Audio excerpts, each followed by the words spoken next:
Alrighty, so on the last time I ranted about buses, I still can't think of any, but we'll have to just move on with my life here. There's other things I can rant about too. Oh man, there's so many things I could that make me angry, but most of them, if I share, are about work, and I probably shouldn't do that because someday a coworker might watch this, and then they'll be like, "So, what do you think about that?" Oh man, but no, work.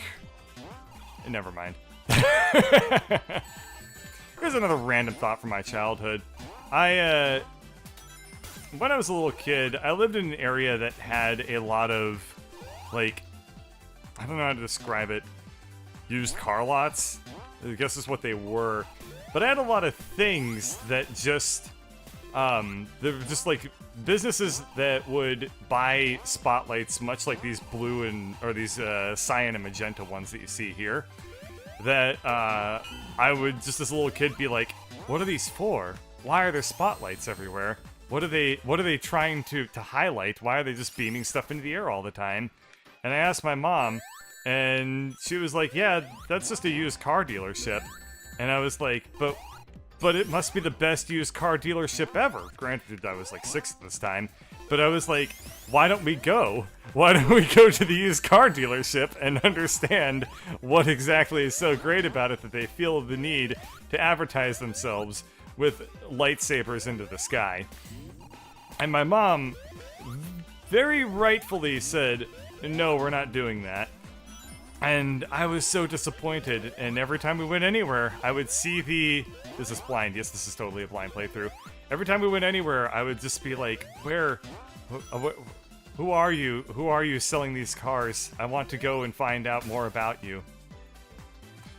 So one day, when I was much, much older, and by that I mean I was like 17, I did that. I was driving around town, and this was in a completely different town. But I did that. I found... Oh, what the hell? What the hell? It's a firework. Surprise! I was driving around town. I saw giant lights just spotlighting up in the air. And I thought to myself, you know what? I don't care if it's a used car dealership or not. I'm gonna go find out what this beam of light is. So, I followed it down. I followed it. It took probably about 45 minutes because it's really, really, really fucking hard to follow a beam of light in the sky and try to figure out where on the ground it starts at. It's not like a... I was gonna make some sort of joke about leprechauns, but I couldn't quite figure out how to make it work, but, we'll assume that it made sense. Go ahead and laugh. Anyway, so I decided, like, you know what, well, that went well. I'm gonna find out where this leads me, and I followed it for like 45 minutes, and I finally reached my destination, and it was a furniture store. It was a furniture store that had just opened. So, oh, what the hell? This thing came back. I didn't realize it would come back. It was a furniture store that had just opened, and for whatever reason, they decided to hold a, like, black tie gala about it. Like, where it was literally like they had a ballroom and people were going to this thing to, like, dance. And like, literally, also the best part is I couldn't get in. That's the part that I remember. It was invitation only. And I'm like, what the hell are you doing? You put this thing up in the sky to tell everyone that it's here, just so when they show up, you tell them to leave. That was the most posh, aristocratic, like, upper-class 1% ass thing I'd ever heard of, is to open up a damn furniture store, have a black tie affair, and advertise it via a spotlight in the sky, and tell everyone that shows up to go away. Goddamn 1%ers with their damn furniture stores. Boy, that makes me irrationally mad right now. Alrighty. So, oh, that's what the blue thing means. Oh, whenever my rings turn blue, It means whenever I get hurt, they turn into big blue rings that are grouped in groups of 10 instead of individual rings. I finally figured out what randomly causes that. I honestly thought that it was just like 1 out of every 100 times you got hit, the rings became big big rings instead of just the little ones. But, well, I guess it's not the case. I am doing so bad at finding secrets right now. Oh, I know this jackass. He's literally stepping on a bunny. I bet if I break this thing, he becomes real. Oh. Nope. No way. It's Metal Sonic. He does the no finger at me. Oh, well, I guess he's also invincible. Well, what do you know? What are we just having a foot race at this point?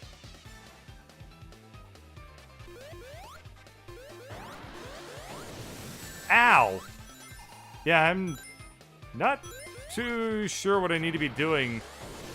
I guess my assumption is that this is a stage where it's literally just like I need to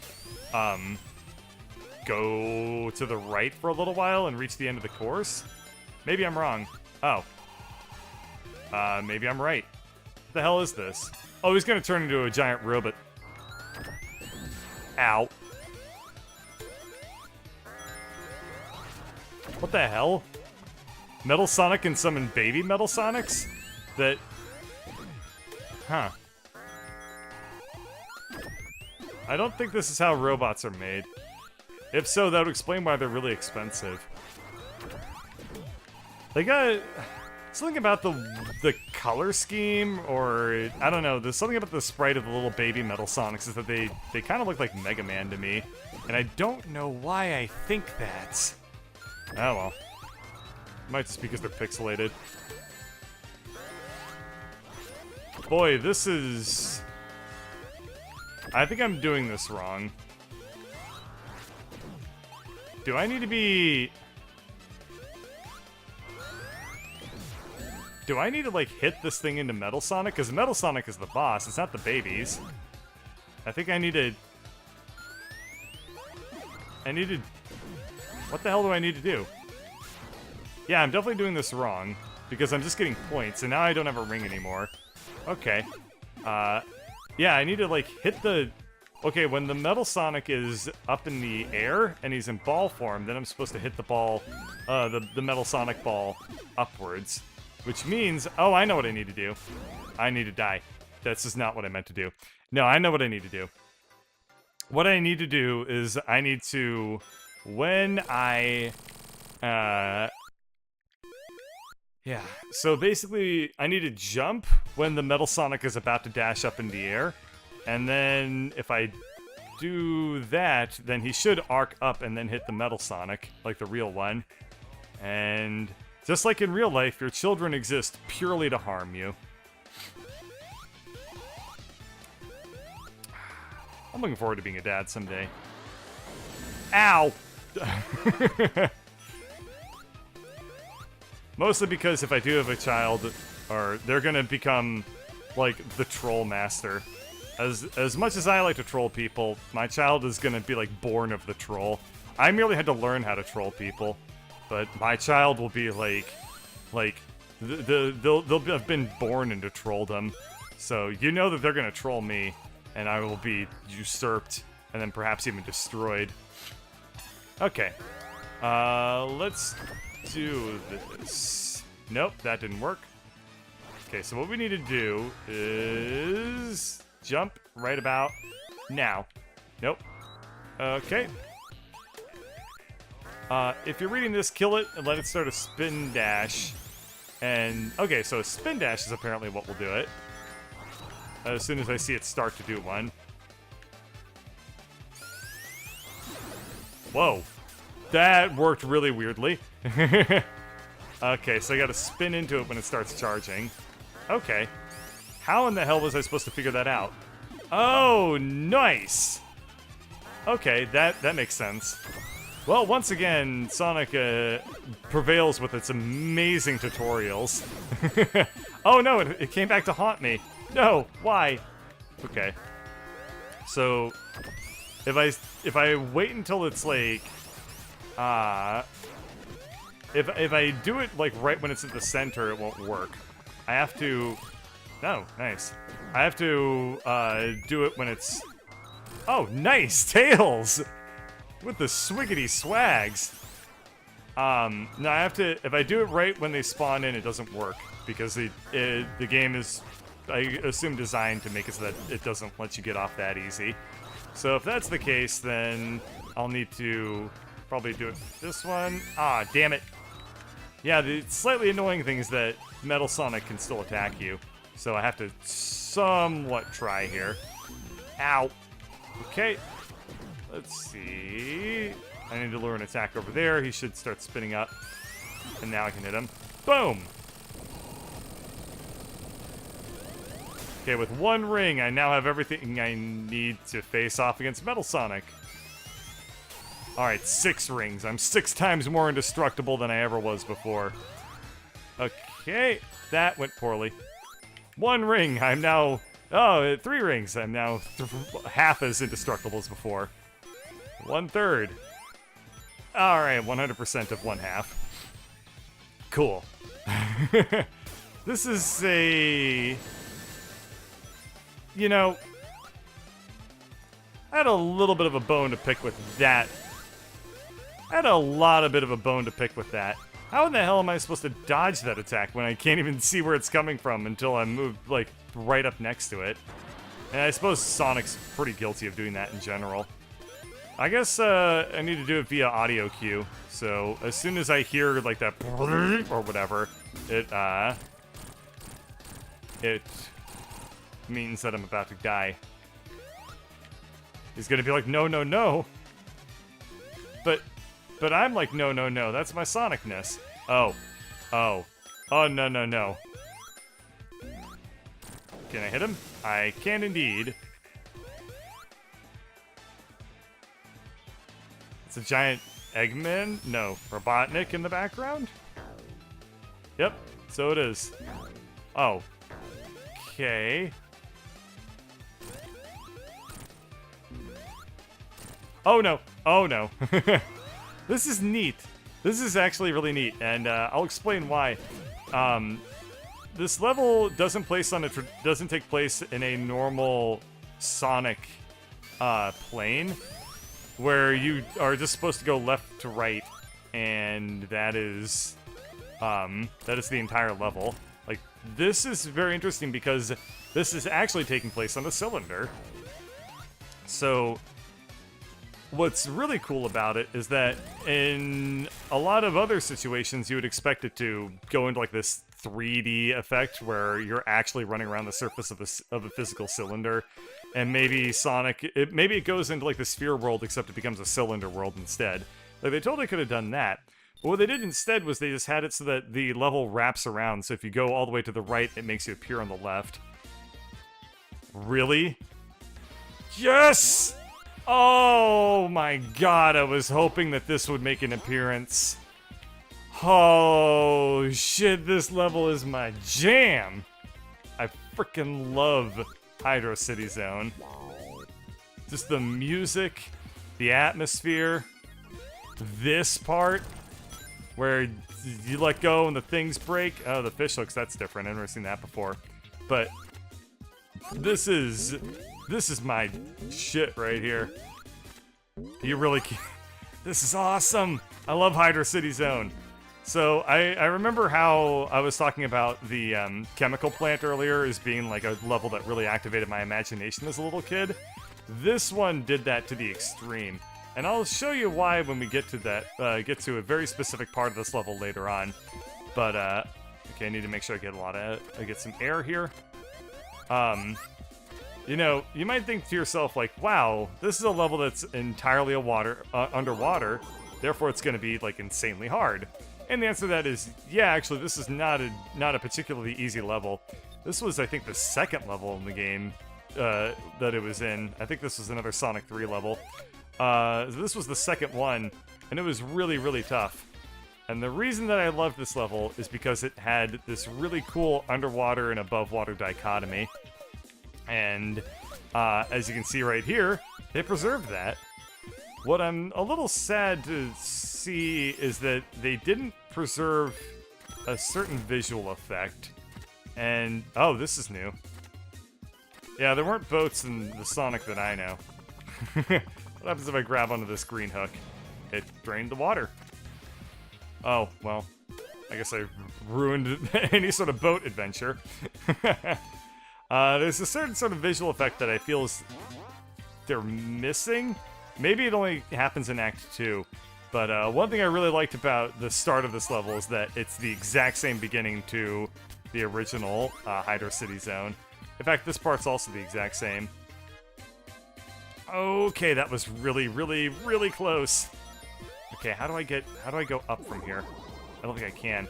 Let's go over to a bubble and get my oxygen back up. Thank you, game. Okay. Yeah, there's a... I'm not going to spoil what I hope is going to be a really cool visual effect. And it's actually super subtle, and I'm, like, way overselling it at this point. But to me as a little kid, it meant a lot. So we'll see if they've preserved it or not. But for reference, if people are wondering what the hell I'm talking about, there's a really neat looking thing that happens when you get really close to the border of the water level, and I'm going to drown unless I can find something really shortly. This is looking a little bit nerve-wracking. Yep. Another thing to keep in mind as I play through this underwater level is that if I get... Oh god, no. Yep, I'm gonna die here. If I... Yep. Well, it was nice knowing everybody. Yeah. If I get a water shield, the drowning mechanic goes away, which I guess raises some very interesting questions of, is it a water shield or is it an air bubble shield? And one way makes no sense, and the other way makes even less sense. I don't know. One thing that's a little bit weird about this mechanic, which is, completely new to me, by the way, this, like, Sonic goes into a floaty bubble like it's, like he's Super Mario. One thing I don't get about this mechanic is that to go up, this is weird. To go up, I need to press up, but I don't jump like you expect. Because if you're playing a platformer, you assume, oh, I want to increase my vertical height, I need to press the jump button. If you press the jump button, you actually break out of the effect entirely. I'm somewhat confused about the giant hand picking me up and putting me on a spinning platform thing that just happened. I think that might have been in the original game, but Lord, if I remember. Actually, it might have been. Yeah. So anyway, when I talked about like how this stuff activated my imagination as like a little kid, I guess I don't know. There was something about the music that like really sold it for me, and there's something just irreplaceable about Sonic music, of course, as like synthy and weird as it is. But when I specifically say like this activated my imagination, like I would like be able to actually visualize like I am in Hydro City Zone right now. Like it's not Sonic that's playing this, it's me. And granted, I was really, really, really young when I was playing these Sonic games. So like, you know, if you're a kid, you have that like crazy powerful imagination where you can visualize things so much stronger than you're ever able to again once it goes away. And like for me, that was kind of this association that I had with Sonic games. It was just like super duper real to me. Now I look at it and it's like, how could anyone think that this is actually real?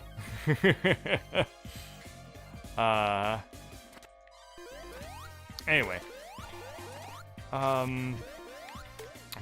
Just got like, I kind of remember what it was like when all of a sudden my imagination basically stopped working. And I remember it fairly fondly, or not fondly, I remember it very well. I guess I don't really... Fondly is definitely not the word I should be using. But I guess I don't know. I'm over it now. But anyway, like, basically what happened is I was gonna, like, play with some of my favorite toys from when I was a little kid. Or when... And then I, like, started playing with them, and I was trying to play the same games in my head that I always play with those toys. And it, like, didn't work? I don't know how to describe it. Like, I don't know, imagine if, like, you were just trying to play a game or something, and all of a sudden, like, your install broke or something, but it was your brain. That's kind of what it felt like. What the hell? Somebody's telling me, furniture stores, the real hell on earth, showing fake things and telling you how to get the hell out of the store itself. But also the context of being 10. I don't get it. I know, something funny. What the hell? When I was a little kid, my favorite store was Best Buy. Now you probably couldn't pay me to go into a Best Buy. Lo, how the times have changed. Okay. This is an interesting level. I guess if I... So... Can I just beat the level by moving upwards really fast? Huh. I don't know. Looks like I can... This part feels really, really familiar, but I don't quite remember it. I do remember that, yes, there was a section in this zone where, like, the ground moved upward, and if you weren't fast enough, you would get crushed by it. Which, that was one of my favorite mechanics in these games, and I'm a little bit sad that I don't see it more often in Sonic Mania. But that's neither here nor there. It was a really, really cool one in the first Sonic where there was, like... What the hell? What the hell is this? So I can make Eggman, like, fly up in the air? Wait, hold on. Hold the phone. Hold the phone here. I'm playing as the Robotnik boss.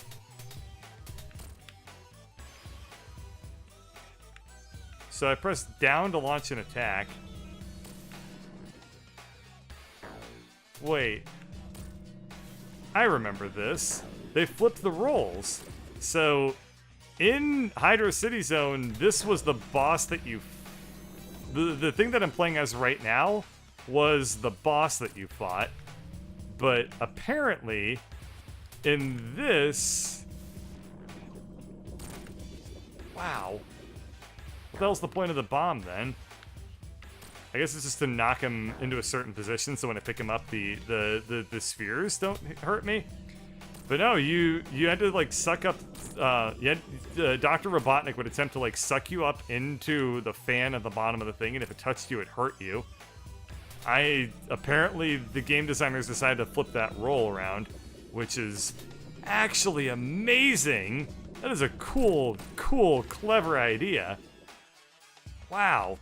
There was also another thing where, if I remember, there was basically like this fan that was in the middle of the level, and it was fairly similar feeling to this. I don't know how to describe it because it's a super duper vague memory, but, huh. Wow. This game is very, very clever, and I like it quite a bit. Alright, so that boss is down.